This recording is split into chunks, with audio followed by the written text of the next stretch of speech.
We just finished recording this session in which Aster Fortuna has exited the regular campaign by chasing Nondal the Nimble out of the ruined wizard complex and into World 83.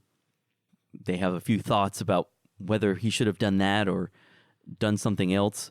Now, I don't want to break the drama of what just happened, but you could have just paused the world, right? I know. But That was my thought too.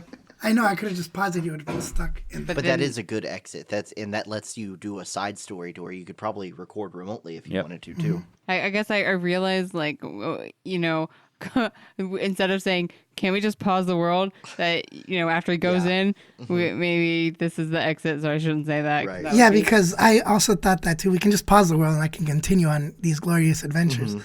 But I was thinking maybe the rationale for not pausing the world is that that if I can capture him and figure out what's going down there, I can communicate with Ogobar, hopefully through sending. And I can let him know that everything is good, that we've captured him, defeated him, taken back the device, maybe figure that out at a later time. And then also I could tell him to pause the world after. And figure out what's actually going on in the world while after everything happens. Yeah, because there's a war happening. We can get like an update. Yeah. I mean, maybe the war stops after the jar gets broken. Who knows, you know? Yeah, and those things we could do, because I know Finn recorded a message. Maybe I could do stuff like that. Sure. Yeah, that'd be fun. Yeah. You could record something remotely. A lot of things would change inside the world with, number one, you know that's not like basement reality, and that would probably change things quite a bit. But also, I would think that the heating up would have been taken care of. Huh? Now I realize why Mike said if Ogobar asked why he would want to come in. Because Ogobar is a high official in the Iron Empire. I mean, if sending works, I could make that happen. Tara wrote a note. And the note. Yeah, that'll solve everything, that note. Then again, though, I kind of want to be able to communicate through the sending, so I might want to keep him up there. Yeah, well, I mean, a crazy man jumping in and saying, I know what's happening with the world. Let me tell everybody is like, what? Well, the rivers did just get fixed, too. Yeah. So that and the climate's cooled down quite a bit. And he has Eldritch Knight armor on. And then he has, you know, like a signed note from at least like nobles in Arrival who could be like, yeah, I believe this. This is her handwriting. And just the weapon could be used as proof of something that doesn't exist. He has a handheld soul jar in his hand. Might be something that he could use as leverage. Yeah. Who knows? There's all kinds of things that could become. In general, Chris, any thoughts about the campaign or Aster that you wanna share? Did everything go the way you thought it would when you joined the game? Did things evolve differently than how you expected, or the way you expected? No, I think a little differently. I mean, I always had this idea that this character would be kind of a free bird and do the things he felt like doing. I didn't come in knowing that I would try to give him a little bit more layers than that. I kind of wanted to play him as fun and just doing whatever on a whim. Right. But as the story progressed and more important things were added to the story, it kind of developed layers on its own. And so I decided to maybe add a little bit more. So you didn't expect him to sort of increasingly develop a conscience. Yeah, the way that he did. Right. I never really also didn't think about any kind of feelings that he would develop for any of the female characters on this cast. It was more just he was a flirt and he'd just flirt about.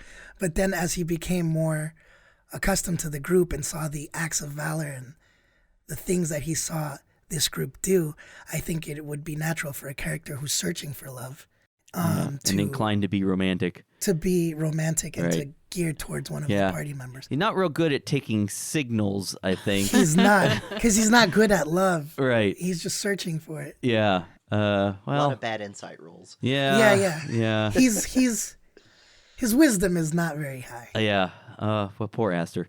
I don't know what we're going to do in terms of comedy relief in the future, because I think that Aster provided a significant portion of that, and then the musical interludes were a lot of fun for me to do. So it's not going to be the same, without Aster's bardic inspiration. You don't want me singing. Yeah, I don't want to sing. So yeah, That was also a lot of fun. I'd always, in the beginning, I would always think, man, if I use bardic inspiration, what should I sing? And at first I had like a few songs that I threw out, but as it progressed, I was like, now I don't know what to say for this particular situation. Yeah. What was your favorite song that you sang? I liked the Who Let the Dogs Out. That one was a lot of fun, especially because Brian joined in on that for a little bit. Yeah, I liked that one a lot. I liked the You Got a Friend in Me one. Oh yeah, that was good. Yeah, was it? Wait, you got a friend in me, or was it? Did you do that one? I thought you did. You did Hakuna Matata. I also did that. Yeah, that one was hilarious. That really cut the tension of the moment. Yeah. I love the fact that I tried to soil a bunch of people in the beginning of this campaign.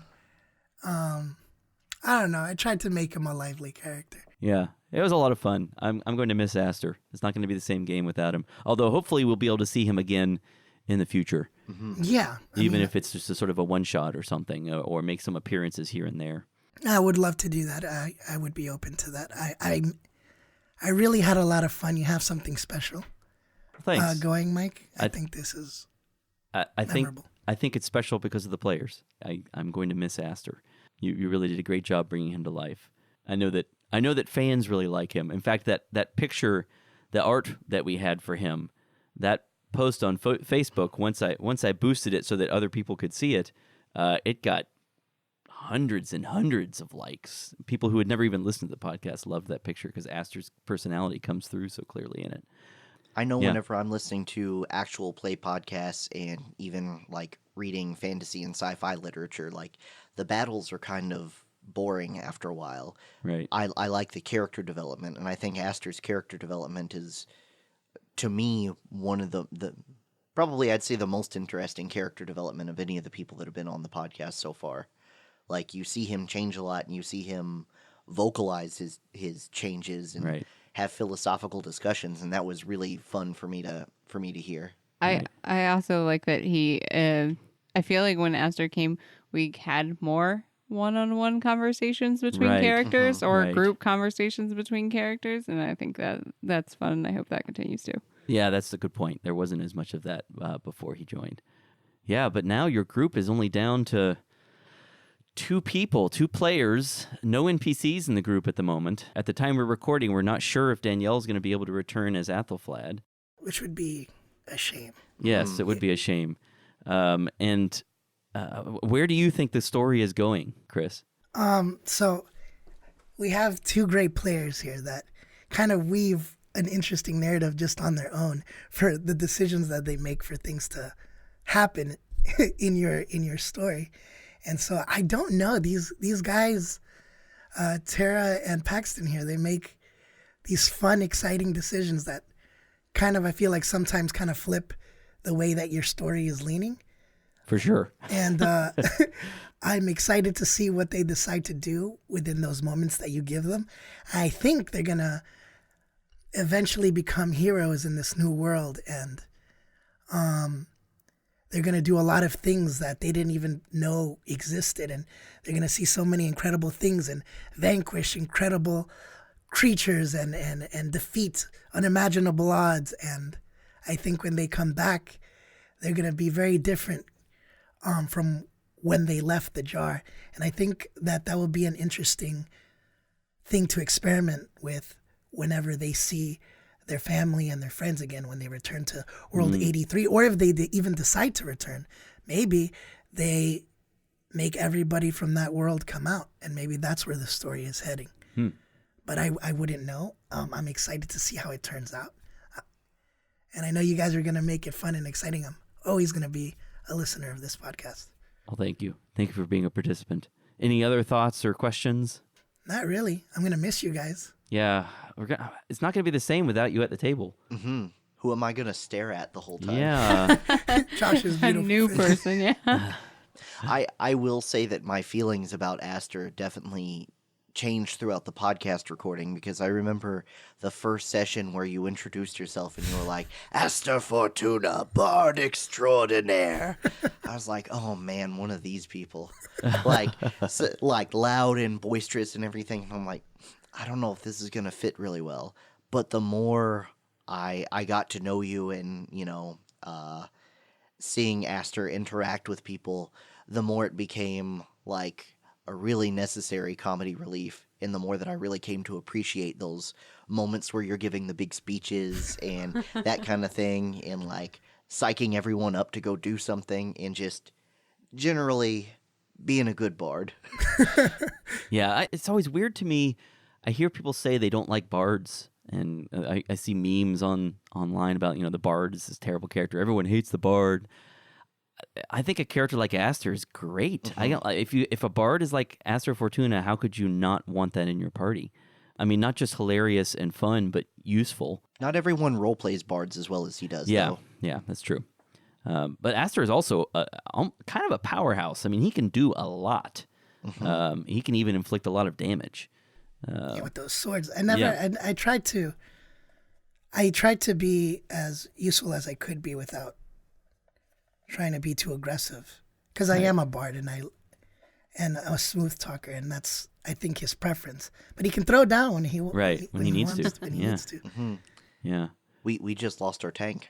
But that's true. Our Your bard hit point. tank. Yeah, he had more hit points than anyone. Well, I'm not sure actually. No, I think I had few less hit points than Terra. Yeah, Terra went up a level. That's true. Yeah, but I do believe that, like, the character, from the character's point of view, at first he was more hesitant and kind of feeling out the players. Right.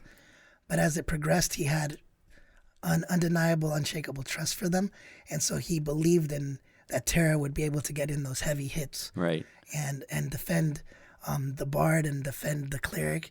And I always trusted that my cleric would heal me when the chips were down and we were down. Unless he died first. Yeah, unless you fell. I have to ask, was part of Aster's motivation to just go back in the world, aside from the fact that you're leaving the podcast and your character had to leave, was part of his motivation also that, it seemed to me, that being underground and being in this wizard complex really freaked Aster out? He was never... I wanted to play it like he's never seen something like this before. And he's a free bird. He likes to do things, but he also has a sharp mind and likes to know where he's going into. He might not have the highest wisdom, but he is an intelligent person. And people who are very intelligent always seem to be cautious people. And so they get scared when they face the unknown. Right. And I think that as much as a curious mind is sprung from intelligence, I also think it also has a little bit of caution tapered around it. And because he was so unused to this area, he was a little bit skeptical. Yeah, sometimes being terrified is the correct response. Yes, for sure. Yes, because it gives you a sharper, and Papa Gaston always says, sharp knife. It also felt like me that he really felt responsible for Nondal because he didn't rat him out in the first place or something. I tried to play Nondal, and he played me back. Yeah, and so I feel like that he might have wanted to go after Nondal also because he felt that responsibility. I do too. And also Nondal, just in the beginning of our interaction with Nondal, he said some things that I think have still sat with Aster about Papa Gaston being a liar and Papa Gaston having very dark motives for some of the things that he does. And that really is a big conflict within his heart because of how much love and respect he has for his Papa Gaston. Because Papa Gaston has done a good job weaving a thread of manipulation through Aster. Right. And I think he wants to go challenge that belief. Yeah. So there was a lot of talk in this last episode about whether you were chaotic neutral or chaotic good. Do you feel like going back into the world is him trying to prove to himself and everyone else that he's good and not neutral? Yeah, because that devil, he thought that he was changing in a positive way, and then the devil, I don't think this is what the intent was, but I try to make it that way, where the idea might be that Aster, is conflicted because he knows that he's done things that aren't so on the up and up, and he's always rationalized them because of everything that Papa Gaston tells him. And as he's heard these things from Nondal, as he's seen how awesome you guys are and how not sneaky and conniving you guys can be and how righteous you guys are, that he's starting to challenge those once set beliefs. And I think that when the devil told him that he wasn't good, that he almost hesitated to see if maybe, because he might have thought that he was changing, but a devil with magical powers and as scary and intimidating might know something that he doesn't know, and that puts a little bit of fear that he might not be good. Mm-hmm. And so he wants to challenge that by facing his dad and stopping Nandel.